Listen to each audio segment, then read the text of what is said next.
বাঙালিদের বাসন্তী পোলাও খুব পছন্দের একটা রেসিপি। আমি এইখানে কিছু ইউনিক টিপস সহ রেসিপিটি করে দেখাবো। বাই দ্য ওয়ে, আমি কোয়েল, আপনারা দেখছেন কোয়েল কুকিং, আর আজকের রেসিপি বাসন্তী পোলাও। বাসন্তী পোলাও বানানোর জন্য আমাদের লাগছে গোবিন্দভোগ চাল। আমি এইখানে 500 গ্রাম গোবিন্দভোগ চাল নিয়েছি। এবার জল দিয়ে এটাকে ভালো করে ধুয়ে নিতে হবে। বেশি প্রেস করে ধুবেন না, আমি যেমনভাবে হালকা হাতে ধুয়ে নিচ্ছি আপনারা ঠিক এমনভাবেই ধুয়ে নেবেন। 2-3 বার ধুয়ে নেওয়ার পর চালটাকে জল ঝরিয়ে এমন একটা পাত্রে ভালো করে বিছিয়ে নেবেন, যেন পুরো চালের জলটা একদম শুকিয়ে যায়। আচ্ছা, একটি ইউনিক টিপস আমি এখানে আপনাদের কাছে শেয়ার করছি। গোবিন্দভোগ চালটা অনেকে ঘি দিয়ে মেখে নেন, কিন্তু আমি এখানে ঘিটা ডাইরেক্ট গোবিন্দভোগ চালের মধ্যে দিচ্ছি না। প্রথমে ঘিটা গরম করে নিচ্ছি। ঘি গলে গেলে ঠান্ডা হওয়ার পর তার মধ্যে দিয়ে দেব 1 টিস্পুন হলুদ গুঁড়ো। ঘিয়ের সাথে হলুদ গুঁড়ো খুব ভালোভাবে মিশিয়ে নিচ্ছি।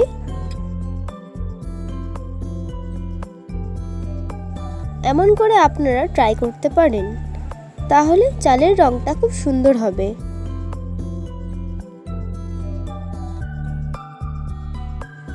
জল ঝরানো চালের মধ্যে দিয়ে দিচ্ছি লিকুইড ঘি এবং আদা ও শুকনো লঙ্কার পেস্ট। সমস্তটা খুব ভালোভাবে মিশিয়ে নিচ্ছি চালের সাথে।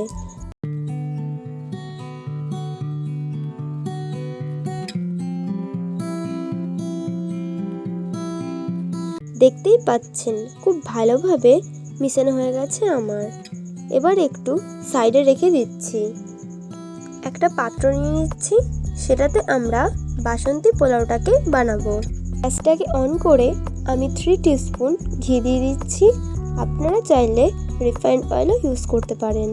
এবার দেখবেন ঘি গরম হয়ে এলেই দিয়ে দিচ্ছি কয়েকটা তেজপাতা, সামান্য কয়েকটা লবঙ্গ, গরম মশলাগুলো একটু নেড়ে চেড়ে তার মধ্যে দিয়ে দিচ্ছি কাজু বাদাম ও কিশমিশ।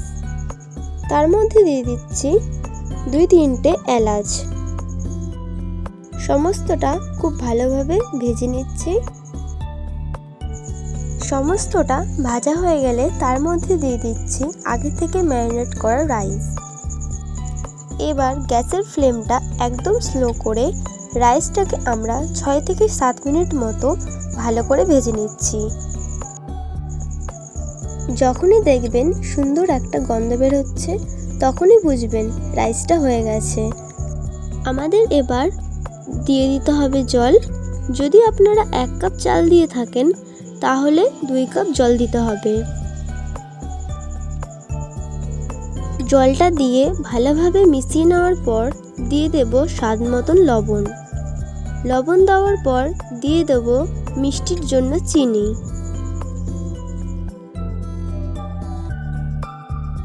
সবকিছু ভালোভাবে মিশিয়ে নিতে হবে।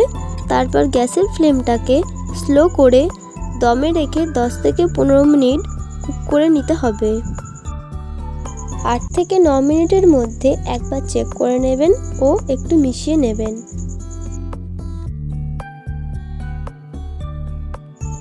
10 থেকে 15 মিনিট হয়ে গেছে। আমাদের বাসন্তী পোলাও পারফেক্টভাবে তৈরি। আপনারা দেখতেই পাচ্ছেন কতটা ঝুরঝুরে হয়েছে। এটা আরও ঝুরঝুরে হবে যখন এটা ঠান্ডা হবে। একটু যখন জলজলো থাকবে তখনই নামিয়ে নেবেন। ঠান্ডা হয়ে যাওয়ার পর দেখুন বাসন্তী পোলাওটা কতটা সুন্দর হয়েছে দেখতে, আর কালারটাও পুরো পারফেক্ট এসেছে। আর কতটা ঝুরঝুরে হয়েছে আপনারা দেখে নিশ্চয়ই বুঝতে পারছেন। আশা করি এই রেসিপিটি নিশ্চয়ই আপনাদের ভালো লেগেছে। যদি ভালো লেগে থাকে তাহলে কমেন্ট সেকশনে জানাতে কখনোই ভুলবেন না। বাই দ্য ওয়ে, আমি কোয়েল, আপনারা দেখছেন কোয়েল কুকিং। দেখা হচ্ছে আপনাদের সাথে নতুন রেসিপি নিয়ে নেক্সট এপিসোডে। ভালো থাকবেন, সুস্থ থাকবেন, বাই।